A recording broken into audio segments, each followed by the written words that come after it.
Everyone, welcome back to my mini vlog. Good morning everyone. আজকে হচ্ছে শিবরাত্রি, আর সকাল সকাল আমি রাহুলের সাথে চলে যাচ্ছি একটু ফুল টুল কেনার জন্য, কারণ কিছুই কেনা হয়নি।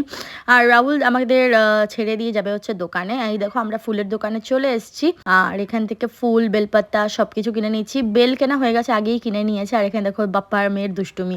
আমি ভেবেছিলাম আমি আর রাহুলই আসবো, বাট তারপরে রাহুল বলছে না, মামাকেও নিয়ে আসবো। তো ও যেই ড্রেস পরা ছিল সেই ড্রেস পরেই চলে এসেছি। যাই হোক, তারপরে এখানে দেখো মিষ্টির বাড়ির সামনে এসেও দাঁড়িয়ে রয়েছে, ও মিষ্টির কাছে যাবে। তো তারপরে পিয়া দিয়ে এসছে নিচে, ওর সাথে একটু ইয়ে করেছে, কিন্তু ওর খুব কান্না, ও মানে যাবেই না বাড়িতে, ও মিষ্টির কাছেই যাবে। অনেক কষ্ট ওকে বুঝিয়ে টুঝিয়ে নিয়ে আসা হয়েছে। তারপরে আমরা এখানে মালাই মুখের থেকে মিষ্টি নিয়ে নিই। আমি তারপরে এখান থেকে একটু কিছু ফল টল নিয়ে নিই, নেওয়ার পরে আমরা ঘরে চলে যাই। আর ঘরে গিয়ে তারপরে আমি স্নান টান করে নিই। আর এখানে মা দেখো রেডিও করে ফেলেছে অলমোস্ট। আর এখানে দেখো মামা একটু ঘুমোচ্ছে, আর আমি শাড়িটারি পরে রেডি। রাহুলের জন্য পাঞ্জাবি বের করে রেখেছি। আর এখানে দেখো কটা বেজে গেছে, মাম্মাই ঘুম থেকে উঠে গেছে, যেহেতু বাপ্পার গলা শুনেছে। আর এই যে রাহুলের সেই যে পাঞ্জাবি পরেও নিয়েছে। আর আজকে একটু ম্যাচিং পরারই চেষ্টা করলাম। তো যাই হোক, বলো কেমন লাগছে। এই যে এখন আমার মন্দিরে চলে এসেছি, আর এখানে বর্দি ভাই মেজদি ভাই বসা। তো যাই হোক, আমরা এখন শিবের মাথায় জল ঢেলে নেবো, এখানে সবই রাখা। আর আজকে আমি এরকমভাবে সেজেছি, মানে একটু বউ বউ টাইপস।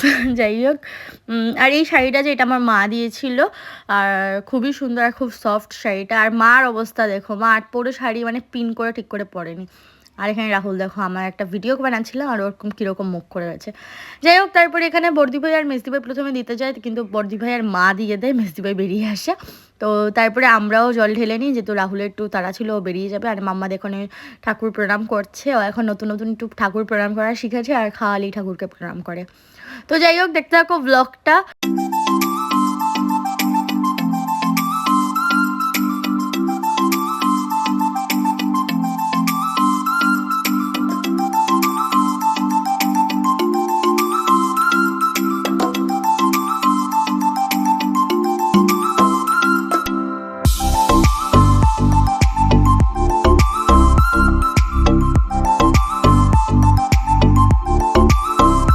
এভরিওয়ান, তো আমাদের জল ঢালা হয়ে গেছে, আমরা এখন ঘরে যাচ্ছি। ঘরে গিয়ে একটু প্রসাদ টসাদ খেয়ে তারপরে আমরা বেরিয়ে যাবো রংপুর। আর রাহুল অলরেডি বেরিয়ে গেছে ওর দোকানের জন্য।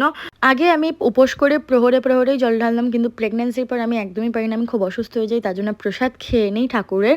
তো যাই হোক, আজকের ব্লগটা ছিল এইটুকুনি। ভালো হলে please like comment share, bye bye.